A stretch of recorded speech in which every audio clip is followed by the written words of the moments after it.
Yo, we got a balance patch coming soon. So in the official Marvel Snap Discord, a user asked Steven, who's a part of Team Second Dinner, whether there are going to be balance changes with the new update that's coming soon with the token shop, right? And we know that the token shop is supposed to come before the next season, which is only in about a week and a few days. And Steven confirmed that there will be a balance patch, so we can expect some changes soon. But I imagine a lot of people who are playing the game right now probably only started in mid-October, and there hasn't been a big patch since then. So what do balance changes look like in Marvel Snap? Well, in this video, I'm going to break down 5 of the biggest changes that have happened, real changes that have happened in Marvel Snap's history, okay? And they're the ones that I think had the biggest impact or maybe were just the craziest. And along the way, I have a bunch of extra patch notes, so I almost cover about every single balance change that's happened in the game. I have omitted a few, but I just wanted to highlight these and get your feedback on some that you think should be reverted. You know, maybe go back to its original state because now the meta has changed in such a way that the card would be okay the way it was. Let me know in the comments below. But let's get into this Friday's top 5. Number 5, Nova. So Nova, as we know him, gives +1 power when destroyed to all of your other cards. But believe it or not, he used to be double that. It was 2 power. And it was nuts. To set the scene, this is at a time when the game had just launched in beta. So like there's a giant new wave of players and almost nobody was even in pool 2 or pool 3. Everybody was starting fresh at pool 1. So you had a limited collection to play with. But one of the earliest best combos was Nova Carnage. And that is still a great combo to this day. But back then, when it gave +2 power, it was off the charts. And on top of that, a lot of people were running Kazar with a bunch of 1-drops. So you play all those cards, and then you'd actually use the Carnage Nova combo at the end. To further add to this, you would also double Nova and then Carnage by playing Moon Girl earlier. It was just crazy. And then there was +4 power across to all of those other cards. It was the combination to run. It was like if you had any kind of deck type idea, like you wanted to play with a certain variety of cards, well, you better save 2 slots for Nova and Carnage. Because if you're not running those cards, you're not going to keep up with everybody else. And you're probably thinking, well, why didn't people just run armor? Oh, they did. They definitely did. And that would work sometimes, but it wasn't that reliable because you kind of didn't really know where your opponent was going to drop that combo, and it didn't really matter. They could put it in a weird spot, but the power output was just enough that if they had a few other cards at different locations, that's a wrap. It was going to be enough power to win the game. Now, an interesting thought is now that there's a lot of players in pool 3, a lot more cards introduced, what would happen if this card was at 2 power? Well, my first thought is that it would still be broken and have to be nerfed. I think that Nova is in a good spot right now. I like how it is. It's still a very strong card that you end up playing a lot. Works with Destroy package. Can just give buffs to flooding decks if you just tech in that combo. So I think Nova's okay. And the old version was a little bit too OP. And I'm happy with how we are right now. Some extra patch notes. Now, these are just random. When these patch notes came out, it wasn't at the same time as this patch. I just have a bunch of different balance changes that happen on each one of these top 5. But here we have Destroyer 14 to 16. Now, one thing I want to know with this one is this is in the very first patch of Marvel Snap, which is interesting because there was hardly anybody in pool 3, let alone that even owned the Destroyer. The devs just must have thought that this was too weak of a card and wouldn't seem play, and the downside was too bad, so they gave him 2 power. What if Destroyer was 14 power right now? Would this ongoing Destroyer deck be as rampant as it is right now? I don't know. I don't know. I think that could actually be something that could get reverted, but it's interesting to note. And then you also got Kazar going down in 1 power, right, to a 4, and that's how we know him today. He used to be 5. That was totally fair at the time. That was just the deck to play. I feel like they had to do the Nova change, the Kazar change, and they had to bring it down to earth. Could he be 5 power today? Maybe, but not necessary. Good the way he is. Lizard was one of the worst cards for the longest time. I don't think this change actually happened until October, but he got +1 power, and it was a saving grace because now he's actually viable. You can put him in a bunch of decks. Even if he gets his negative ongoing effect of -3 power, it's okay. He's a 2/2, and that's not the end of the world. It used to be a 2/1. That felt really bad, and the only upside was 2/4. Wasn't good enough, so he almost was never run. 2/5 is a much better spot. Swordmaster and Hellcow, they nerfed the entire discard package at one point in time because Hellcow was the most broken card in the game. He almost made the top 5 because he was everywhere. Hello decks were just off the charts because you had this 2-drop that was 6 power and synergized with your deck. Nuts. Apocalypse was getting discarded left, right, and center. And it was just a little bit too much. And then there was the swarm reliability of getting the discards, playing Hellcow early. It was just way too much. So anyways, they did a big nerf and they put Hellcow to 4. Now you're probably pretty disappointed if you just got to pool 3 and you see Hellcow, which is really ironic because I just have these terrible memories of back then when Hellcow was just like the worst thing ever. And I'm like, well, yeah, you're probably disappointed now, but before that would have been a fire pick in pool 3. And they changed Swordmaster just because they kind of changed all the discard cards. This is actually a buff to Swordmaster. Getting 1 less energy for 1 less power is a win.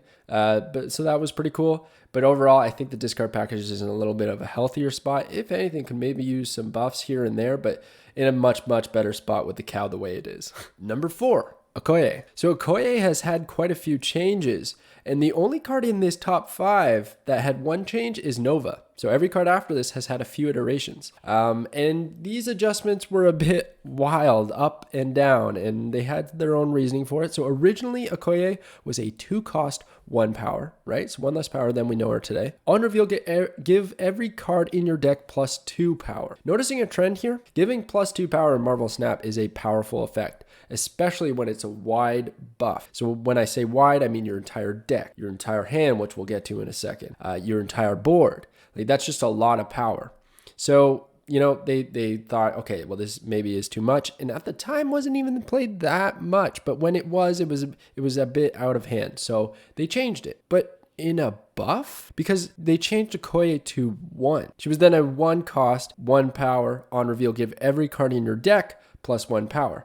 I think the idea was that because you're giving less power, she's less valuable, so we can drop her to 1 and it should be okay. Nope. Totally changed the game. And if you weren't playing Okoye, you probably weren't going to win the game. And if you played Okoye before your opponent, you can safely snap because you're probably locked in for a win.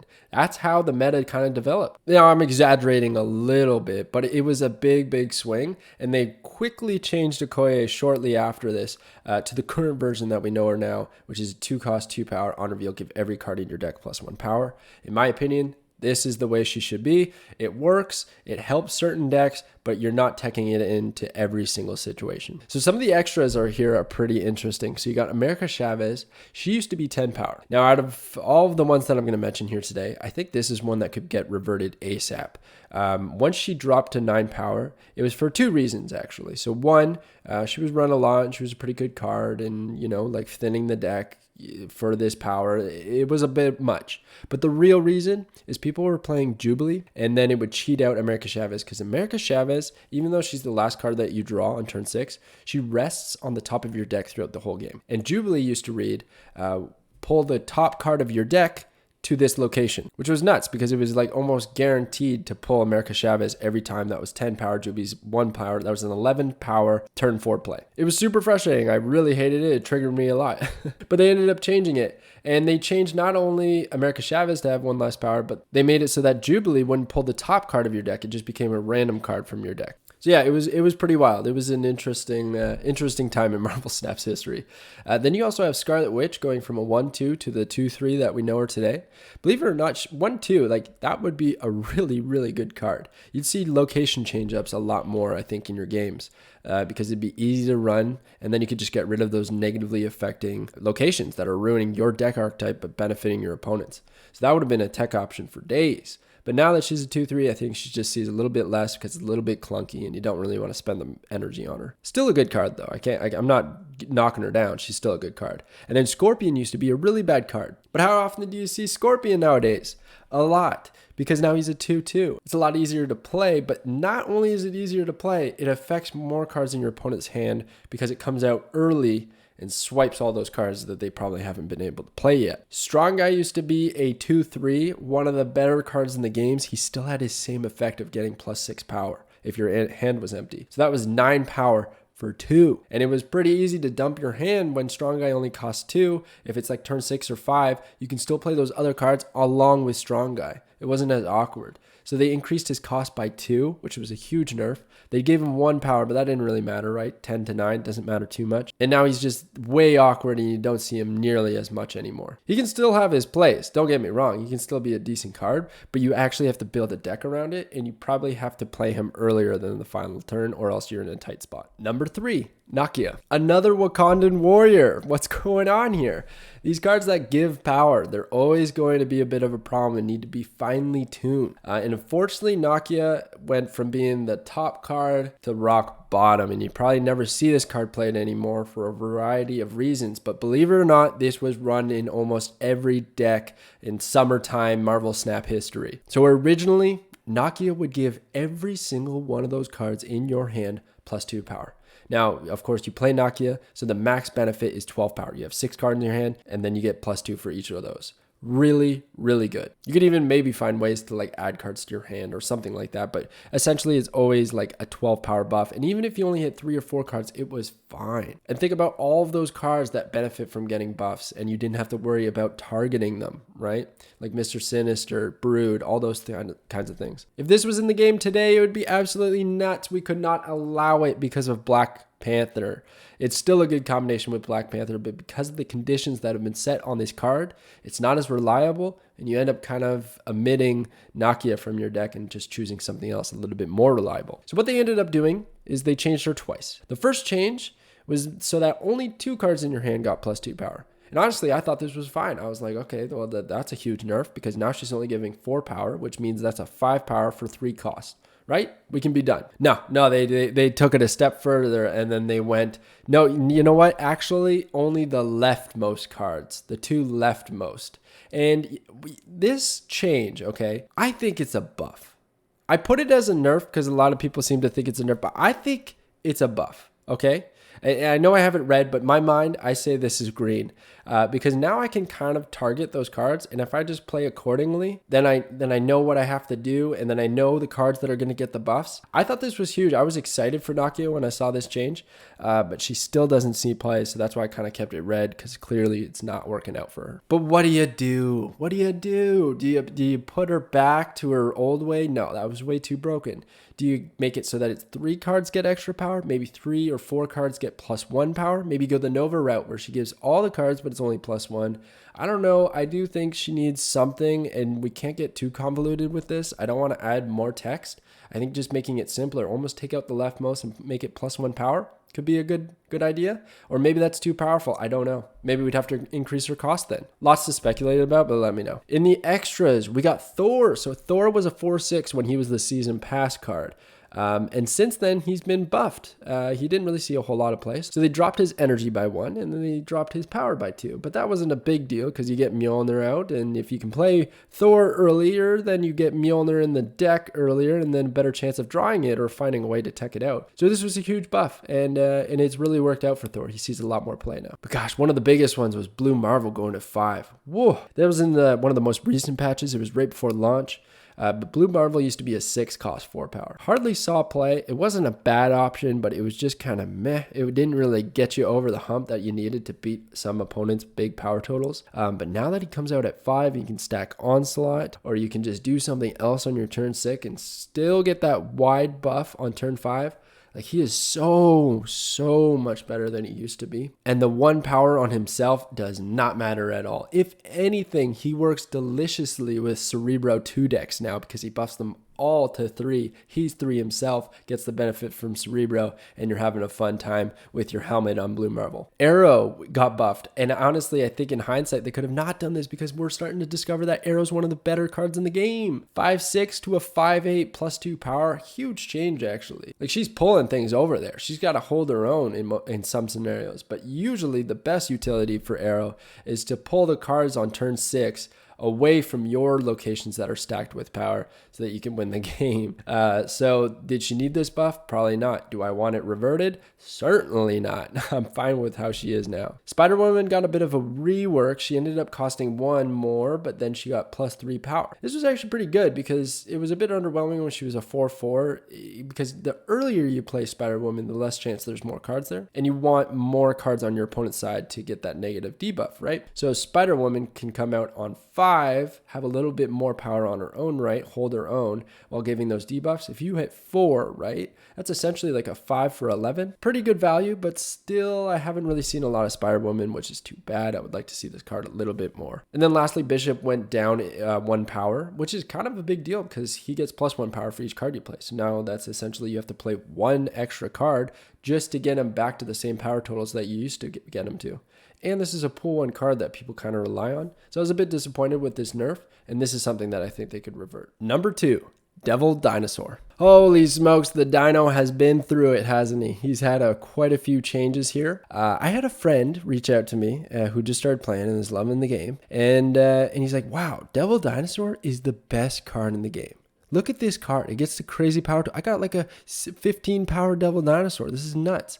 And I was like, yeah, he's pretty sweet. But did you know he used to be 4 instead of 5? But even before that, he used to be 3 instead of 4? Crazy. Can you imagine a 3-cost Devil Dino in today's meta? It'd be absolutely nuts. This card needed to be nerfed. And look it, his ability has never changed. It was always the same. They just messed with his energy levels. So let's get into it, right? With the 3-cost Devil Dino, there also used to be Moon Girl. On the top right, I forgot to put her original cost and power, but she used to be a 3/3. So the idea was that one of the worst case scenarios is that you play Devil Dino on 6 with your Moon Girl, and you copy all the cards in your hand and you get a max power dino. Pretty good. But even on top of that, you could Moon Girl on 4 and then get 2 dinos in your hand, save them for turn 6, and double dino 2 location. It was crazy. Dinosaurs were everywhere, and it was basically the Devil Dino Moon Girl combo and Nova and Carnage combo all put in one deck and all worked beautifully together. Because if you get the dinos out early, you could still Nova and Carnage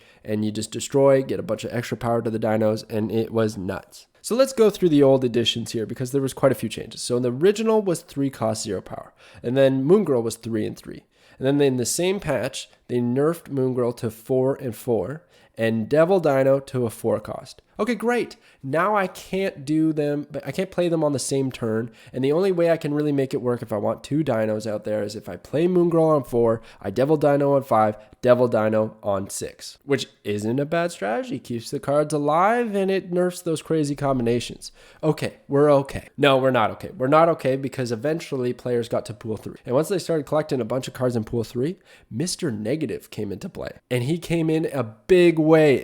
He was the top 3 decks in the meta. It was like Mr. Negative decks everywhere. Not to mention a few featured locations came out that even benefited that deck even more. And when you negatize Devil Dino, he becomes a 0 cost with 4 power plus 2 power for each card in your hand. So yeah, it was crazy. It was crazy broken. And we all started to realize, wow, if a card has 0 power, that's a buff. That's a good thing for this card because negative decks exist. And now every time I talk about a card either being nerfed to 0 or a custom card that has 0 power, everyone goes, well, did you think about Mr. Negative? And it's like, oh gosh, of course, that guy.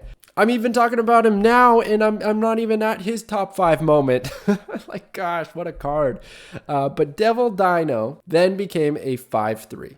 And it was solely to stop him being run in negative decks. And I'm not going to lie, guys. When I saw this change, I thought it was the end of the dinosaur, the Ice Age. He was done for. But I was wrong. He still played a lot. He's still like good power. Like the 3 power kind of helps him get off the ground. If his ongoing gets rejected, then whatever. You don't usually play 2 dinos, but you kind of can because you can Moon Girl on 4 dino and dino. That's still a play. And in the end, in that line of play, he actually just has more power. So in that sense, it was a buff. And there's other ways to cheat him out and whatnot. So he's still a good card. He's still a good card. I think he's in a good spot for now. I don't think we need to nerf him anymore. And if we did, we don't have to mess with his cost. Keep this guy as a 5 cost card. Maybe reduce his initial power, but not to 0 or 1 for that matter. Or I don't even know how you could change it. Maybe only +1 power for each card in your hand, but then he's not powerful enough. So let's just keep Dino the way he is. I think he's in a good spot. Moon Girl is also in a good spot. Let's leave her the way she is. She enables way too many combos. Being at 4 is a little bit later, and I think that makes things fair. Craven is another card that was changed. He only used to get +1 power for each card that moved to his location. Now he gets +2. That brought him to life. You never saw him. He was like in the bottom 5 worst cards of all time until that changed, and now he's okay. Ghost Rider was pretty broken because there was the Lady Sif used to cost 2, right? She was a 2/4. You discard Infinite. Turn 3, you would Ghost Rider, and it would pull out the Infinite. That's still a combination when you go on 3 Lady Sif and then 4 Ghost Rider, but at least it's an entire turn later, and your opponent's at least doing some things in their interim, and it's not too much of a problem now, but it used to be a big problem. Ebony Maw got a little bit of a buff. If you ever think, why would I run this card? This card's trash. I don't like this card. Well, he actually used to be worse. He used to be a 1/6. The 1/7 actually made a huge difference. And then you got Ronin. This is just one of his changes. He's been changed kind of a couple times, but I just put this one here because it's similar to the Devil Dino change to 5/3. He became 5/3 ongoing for +2 power for each card in your opponent's hand. So he actually used to get +3, so they brought it down to +2, similar to Dino. And he also used to be 0, which they had to change because of negative decks. Oh yeah, and speaking of negative decks, number 1, Mr. Negative. Yeah. So anyone who's been playing long enough in Marvel Snap, like before the actual launch, you know that this card was nuts. It was the top dog, hands down. If you had Mr. Negative and you built the negative deck, that was the best way to get to Infinite. It was just way too much. And also, small disclaimer, I didn't get him in time. I didn't get him when he was in his prime. I got him when he was a -1. That's when I got him in Series 3. So sometimes you don't get the powerful cards until it's too late. But hey, that's how it goes. It's also something to be wary of, that if in the future, if cards are balanced or nerfed, they don't make changes, you don't get compensation for it, like credits or gold or anything like that. They just change, and that's how it goes. So the original Mr. Negative was a 4/4. Now his ability hasn't changed at all. So he was just decent value, a 4 cost, 4 power, and he swapped the power and cost of all cards in your deck. Now, ironically, him being at this power level isn't the reason we don't see the deck anymore. There's other reasons, okay? I have one of them here. But like the Devil Dinosaur change, the Ronin change, everything changing off of being 0 power is kind of what's brought down negative decks. These changes, they haven't actually hurt them that much, despite the big changes in power. So 4/4, let's change them to a 4/1. Guess what? Nothing happened. Nothing. People still ran the deck. It didn't make a difference. And everybody knew it when we saw the patch notes. We're like, well, that's going to do nothing. Why are we doing this change? And it didn't. It didn't, but it was too bad. But it was a good start, maybe, okay? So we still saw the negative decks. Everybody was running those Dinos, the Ironhearts, and whatever else, the White Tigers. And then he got changed once more right before launch to a -1. Very fitting for his theme. So I was like, okay, well, this is great. Let's be thematic at least. But we also changed Devil Dino and Ronin at that time. And on top of that, we also changed Magic. So if you look at the top here, Magic is a 5 cost, 3 power. That stayed the same. She used to be able to just on reveal change this location to Limbo, setting up a further extra turn, which is amazing for negative decks because you need to draw those cards. And basically the idea is you draw a bunch of those negatized cards and then you play them on your final turn. So if you can Mr. Negative on 4 and 5 and then Magic on 6, and you get a couple of those cards like Iron Man or Jubilee or anything like that, you were probably going to win the game. But they changed Magic so that she can't be played on turn 6. Which means you have to essentially play her on turn 5. She costs 5. You have to play her on turn 5, which is just not reliable enough. It doesn't have that same swing that it used to have. So I think between that, losing his power total so that he's actually a detriment to have on the board, and then also Devil Dino, Ronin, and some other cards having their power totals adjusted to actually be more, to get buffed, right? Made it worse for negative decks. And now you still see them every now and then, but they're not as consistent, and they're kind of in an okay place right now. My biggest issue with Mr. Negative is the constraint he puts on the design space, that you can't really print a card that has low power without considering his effect. It's a bit frustrating. Honestly, I think you could bring him back to at least 1 power. It's not thematic, unfortunately, or something like that. And he only affects like 2 or 3 cards, kind of like what they did with Nakia.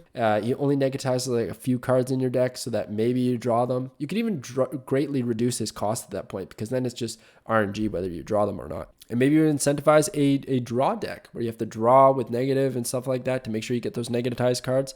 I don't know. I feel like there's a few different approaches, and their approach felt like the long way around the issue. You know, we didn't need the power changes. It didn't do much. Some other cool changes that have happened is that one is Ultron. He used to only give it drones to adjacent locations. So if you played him on one of the ends, he would only give drones to the middle. So now it's no matter where you play him, he's going to give drones to all your other locations, which has greatly greatly changed the card. It's buffed it a lot. The collector was a pretty big change, almost made the cut. He's now a 2/1, and when a card enters your hand from anywhere except your deck, +1 power. That used to be 2 power, +2 power. And he used to only have 0 power, actually. So the 1 was a bit of a buff to compensate for the fact that you're getting much less power for every card that you return to your hand. He used to be a staple in a lot of decks, and this change hurt him a lot. But I think he's in an okay place right now. I mean, like, I still see it every now and then. He can still get to above vanilla level stats, you know what I mean? Like, you can get to like 4, 5, 6, and you have yourself a good collector. I just find it takes a bit of too much of an investment to work on, so sometimes he falls a bit short. Rescue was another card that was changed because she used to be a pretty dead card, being a 5/5, and they changed her to a 4/4. So now she still gets the +5 power, which becomes a 4/9 if you play a card there the next turn. And it's a lot easier to play a card there the next turn on turn 5 rather than turn 6, because that's really stacking one location way too heavily. But there you go. There is a bunch of changes that have happened in Marvel Snap's history. These are all the 100% truth. They have all occurred at one point or another. So this can kind of give you an idea of how Team Secondary likes to do balance changes moving forward. We are going to see some coming soon. They usually do one big patch a month. So I expect about several cards to be adjusted. But usually, as you can see, they're not too big of changes. Every now and then, 1 or 2 cards will have a massive change. But usually they like to tweak the power levels just a little bit to see what happens, and then maybe adjust it later on. So that's it for this Top 5 Fridays, Top 5. Thank you so much for watching, guys. Snap subscribe if you're not already subscribed, and I will catch you guys next time.